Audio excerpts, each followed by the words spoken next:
Hello everyone, welcome to my channel. My name is Anifa, and a couple years ago I did my master's in London. It's September 2nd, I think.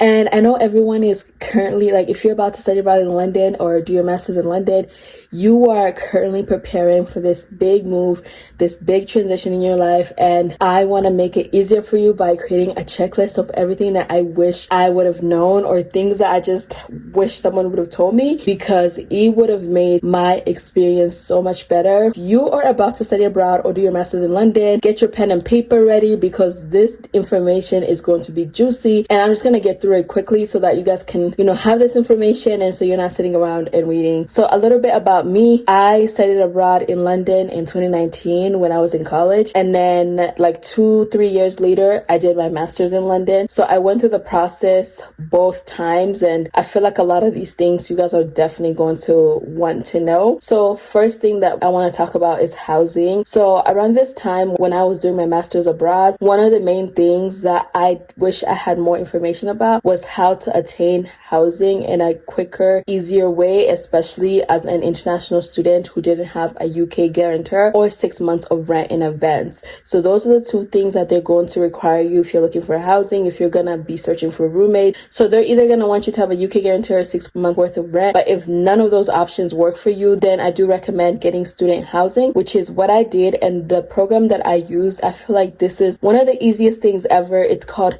Student Roost, and basically I feel like I paid $100 for the deposit, and I was able to use a guarantor that was outside of the UK, and I was able to move in pretty quickly. Like, I feel like they made the process so simple and easy for me, and I'm super grateful that I found them. So actually, when I moved to London, I didn't have housing, and I was doing Airbnb hopping for the first 2 months until I found this, because someone had just moved out of that room and it became available, and they were looking for people to take over it. Student Roost, I checked their website. They do still have one type of room available on their website for the housing that I stayed in, which was Mannequin on, I think it's like at, Black Horse Station, and it's literally right across the street from the station. And it was just so easy for me to get into central London. It was far, but it was still like literally I would cross the street, and then I would take one train, and I would be downtown, like near where I needed to go for school. So if you're looking for quick, easy housing and you are overwhelmed by the process, I will get in touch with Student Roost. Even if they don't have any rooms available,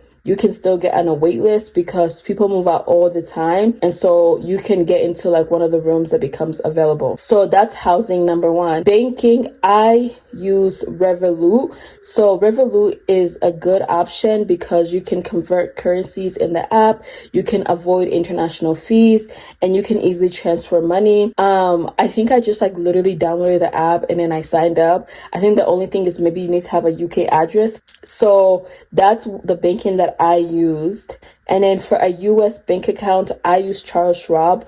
I got my Charles Schwab account the first time I studied abroad because someone told me that they didn't charge you fees, which they will, you guys. Like, if you're using an American, if you're coming from the US, if you're coming from other countries, you might still be dealing with this, but like a lot of banks will charge you a fee every time you tap your card and use it. So to avoid that, I would recommend, if you want to still use like a US bank account, I would recommend getting something like Charles Schwab. But if you want to use something in London that works for the UK, which you'll probably need for renting, a lot of the renting properties, if you're not living in student accommodation, but I think even if you are, they will ask you to have a UK bank account, and Revolut is a really good option. Number 3 is adapters. If you want your life to be so much easier, just buy UK chargers. Like, so you don't have to always be using an adapter. Like, you're not constantly plugging your computer charger into an adapter. Just buy a UK charger for your laptop, a UK charger for your phone, and then you don't have to worry about the adapter. But I do recommend having a universal adapter that you can travel with so that you can use it in the meantime. also it's great for if you're going to travel. A universal adapter is going to literally work for almost every country. It's going to be fine if you want to travel. So I feel like the adapters thing is something that I didn't really look into, and I wish I would have just known early on so I didn't have to deal with it. The other thing too that I want to bring up is bring an unlocked phone. Oh my gosh, you guys, like when I arrived at the airport in London the second time around, I don't know why this didn't happen the first time, but the second time around they were like, yeah, we can't, like the SIM card is not gonna work because your phone is locked. So one of the easiest ways to make sure that your phone is unlocked, make sure that it's completely paid off. So if you're doing a phone plan where you're slowly paying off your new phone or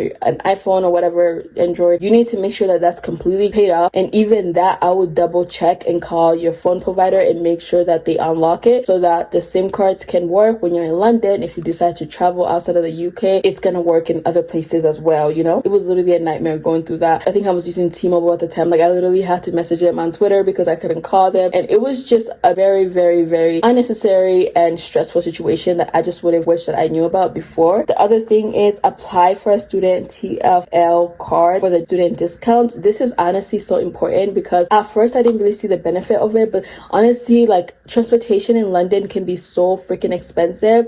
Like getting on the tube, just one use alone is like sometimes what, $4? You're spending $4 each way for it could be more expensive now, honestly. And then for the bus, it's, I think at the time it was like £1.75. That's like almost $2.50. Like you just want to save your money where you can, and if there's discounts, you need to take advantage of them. So I applied for the student discount TFL card, and then I reloaded it each month. However, I think you do have to like select for your zone. So for example, I lived in zone 3, but like if I lived further, I would have to pay more for that monthly card. So like how much you're gonna pay is going to depend on which zone that you live in. Most of the schools in London are in zone 1, which is like central London. So keep that in mind. So if you're living further out, you're gonna have to pay more for transportation. And then the other thing is weather. So London weather is always gloomy. Like it's always gloomy in London, and it's always raining. It doesn't matter if it's spring, if it's summer, if it's winter, if it's fall, it doesn't matter. It's gonna always rain. So it's good to have like a nice small umbrella that is portable that you can take anywhere. If you're a girl and you're going out to the club or something that you could even fit in your purse, like in a tiny purse. That's what I recommend. And also make sure it's good quality because it can be really windy. And like if you have a really weak quality umbrellas, which was me all the time because they were always breaking, and I would go to Primark, which is one of like the main big stores, except it's like discounted.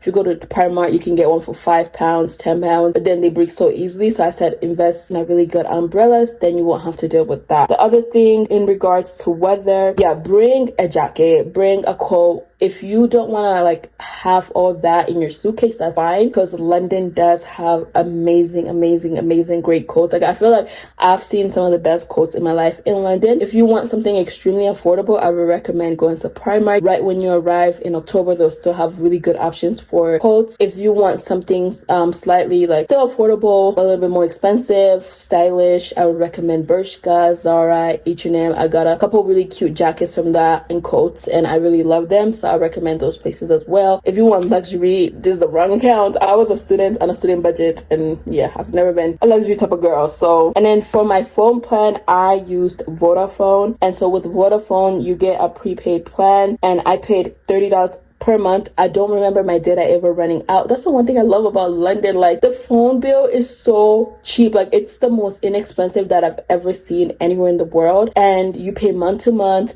and you get really good data, and it's affordable. So like that would be one of the things that you should do. I would even recommend, hey, buy your SIM card at the airport. I think that's what I did. My only flaw is that my phone was locked. If my phone wasn't locked, I would have been good. So as soon as you get off that plane, there should be some stations where you can buy a SIM card. Buy your SIM card.